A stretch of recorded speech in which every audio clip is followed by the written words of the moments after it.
In today's world, tensions are rising faster than ever. Powerful countries are building stronger weapons. Alliances are changing. And people everywhere are asking one terrifying question. What if World War III really happens? The USA has one of the strongest militaries on Earth. Advanced fighter jets, massive aircraft carriers, technology that can track enemies from thousands of miles away. The UK may be smaller, but it remains one of the world's most powerful allies. Highly trained special nuclear weapons, global intelligence networks. But modern wars are no longer fought only with soldiers. Now, wars happen through cyber attacks, satellites, drones, artificial intelligence, and economic power.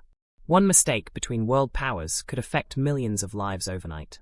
Airports could shut down. Internet systems could fail. Global markets could crash. And ordinary people would suffer the most. History has already shown us what world wars can do. Cities destroyed. Families separated. Entire generations changed forever. That's why many leaders today try to avoid direct conflict. Because in modern warfare, nobody truly wins. The world is more connected than ever before. A single conflict can impact every country. People online talk about war like it's entertainment.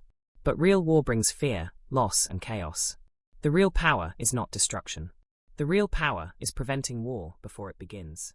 Humanity has already seen the future should be built with intelligence, cooperation, and peace.